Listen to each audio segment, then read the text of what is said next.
Good afternoon, ladies and gentlemen. Welcome back to another Weather with Ryan forecast video. In today's weather forecast, we are going to be discussing this upcoming severe weather outbreak that will be affecting the portions of the lower Ohio Valley and mid-Mississippi Valley. I'll have more information on this in just a few minutes, but first, let's get into our local conditions. Taking a look at the current radar right now it's quiet. I mean, there's a little bit of rain showers, but nothing severe. Obviously, these aren't going to upscale and build into supercells. Nothing concerning. We had quite the flooding last night over in Dyersburg. Over there last night, it was pretty eventful. But thankfully, the rain missed us to the south, which is really good. But I just looked at the HRRR, and we do have some more storms coming. Speaking about the HRRR, let's dive right into the models. All right, taking a look at the models right here. Timestamps are right here. This is Friday at 1 in the morning. And you could really start to see this big old line, this big fat line of thunderstorms coming through our area, this nice bow echo, which is not good. We do not want that because that could produce very significant straight line winds. Last night we had a bow echo line come through our area, but it weakened substantially before it made it into western Kentucky. That storm had a history of producing 70-mile-per-hour wind gusts, and it looks like this storm could be, kind of a repeat of that storm. We've already had a lot of rain. We don't need any more rain. You can start to kind of see this training of storms. Absolutely nothing to like what it was 2 weeks ago and last night. But it's still kind of concerning. You can start to see it bow out. This is at 5 in the morning. Be very audible thunder again. More audible thunder. So if you get woken up, again, I apologize. But behind this storm, just general, probably heavy rain showers, but nothing severe. The front end of the storm where it echoes or it bows out like that will be the most severe part. Other than that, this storm could pack in some 70-mile-per-hour wind gust in the front of that storm. But behind it would just be torrential downpours and just vivid lightning.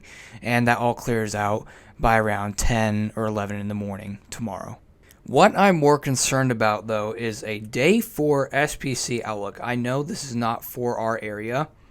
I mean, Western Kentucky's right down there, and they've obviously issued it up here over like in Indiana and Illinois and all that. It's still concerning. You never know. It could come down to our area. Let's go ahead and take a look in the models and see what the models have to say about this upcoming severe storm. Taking a look at the 500 millibar maps, this is the jet stream. You could really start to see this low pressure. You see this big low divot. You don't normally see that in August. That's a very rare thing to see in August in these storms, and that is going to be the reason why this storm system is going to be so powerful. You can really start to see it amplify around Sunday around 10 p.m. Really strong low pressure system, really very, very, very strong, and I can obviously see why the folks over at the SPC has issued that day 4 outlook. This looks like a potentially dangerous situation, this outbreak. All hazards are on the table. Taking a look at the low-level wind shear, this is the wind changing with height in the lower altitudes. This is what's mainly good for tornadoes and producing them. Very strong, extremely strong low-level jet. And this is a nocturnal threat. This is at 1 in the morning on Monday. Look how strong this low-level jet is. All this red. That's not good. We do not want to see that. This is around 3 days out, but this is not a good sign to see. I mentioned this in my last video yesterday. This storm only seems like it's strengthening at this point, which is not good. That big fat low pressure system is going to really cause some problems for the mid-Ohio Valley and the mid-Mississippi Valley. Taking a look at the low pressure track, you can start to see it come out of the Rockies, and that's whenever it starts to really develop. By Sunday at 7 p.m., it's really developed into a very strong low-pressure system, 1,000 millibars, very, very strong. And it gets only stronger around 998, 997 millibars around Lake Erie. Very, very strong low-pressure system. Anywhere along the low down here, I would say the biggest tornado threat would be anywhere, but it also depends on where the low tracks. If the low tracks a little bit more south down here, then the tornado threat would be, down here. But if it stays up there where like Lake Erie is, then the tornado threat would be mainly up here. Regardless, have a way to get your weather warnings, have a way to get your warnings. This is not looking like a good situation. And the SPC agrees with me All severe hazards appear possible on Sunday from portions of eastern Iowa through southern Wisconsin and Michigan into much of Illinois and Indiana, northern Kentucky, and western Ohio. Tornado potential likely will be focused closer to the surface low track and along a warm front extending from the low east-southeast across portions of southern Wisconsin, Michigan, and northern Illinois and Indiana.